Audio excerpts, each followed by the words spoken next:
Entertainment drama serial नकाब के next आने वाली एपिसोड में आप देखेंगे कि आखिरकार बिलाल और ईमान तो दोनों अपनी बुलंदियों पर पहुंच गए हैं। अब तो जवाल शुरू होने वाला है तैमूर और उसकी फैमिली का, क्योंकि इधर आहत और तैमूर की एक बात पर भी नहीं बन पाएगी। अब दोनों एक दूसरे के आमने सामने खड़े हो जाएंगे और दोनों का ही हर बात पर झगड़ा रहने लगेगा।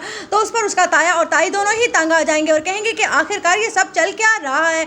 जिस पर कहती है ज़ारा कि अब ये सब कुछ तो होगा ही, आखिरकार इन लोगों ने मेरे साथ इतना बुरा किया है, इनके साथ कैसे अच्छा हो सकता है। ज़ारा को अपनी बुराइयां तो नज़र आएंगी नहीं, लेकिन इन सब के अंदर ही बुराइयां नज़र आएंगी, क्योंकि ज़ारा बार बार कहेगी आहत से कि देखा नहीं तुमने इन लोगों ने मेरे साथ कितना बुरा किया है। और आहत भी ज़ारा की फेवर में सबके सामने डटकर खड़ा हो जाएगा और कहेगा कि आपने अच्छा नहीं किया है, ज़ारा का हिस्सा तो आपने ले ही लिया है, अब क्या चाहते हैं, अब आप उसकी ज़िंदगी भी छीनना चाहते हैं। जिस पर तैमूर कहेगा तुम होते कौन हो।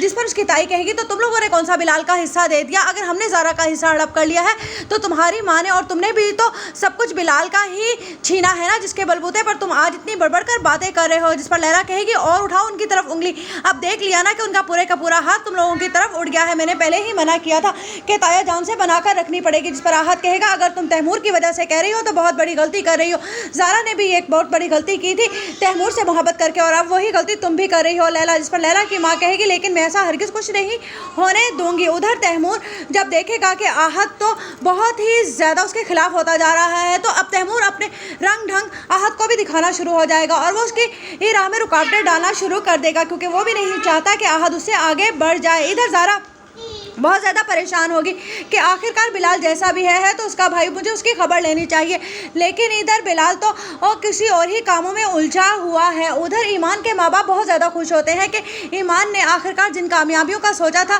वो उन तक पहुँच ही गई है, अब तो हमारी बेटी को उन ऊंचाइयों से कोई भी नहीं गिरा सकता। लेकिन ईमान के दिल में तो अभी भी आहत की मोहब्बत ज़िंदा है और वो उसकी मोहब्बत की वजह से बहुत ज़्यादा परेशान भी रहती है। जिस पर उसकी माँ कहती है कि तुम उस बेवफा को भूल क्यों नहीं जाती हो, अपनी ज़िंदगी में आगे बढ़ जाओ। मैं तो कहती हूँ बिलाल लड़का बहुत ही अच्छा है। जिस पर कहती है ईमान कि लेकिन वो लैला का शौहर है और लैला उसकी बीवी है। जिस पर कहेगा उसका बाप लेकिन बिलाल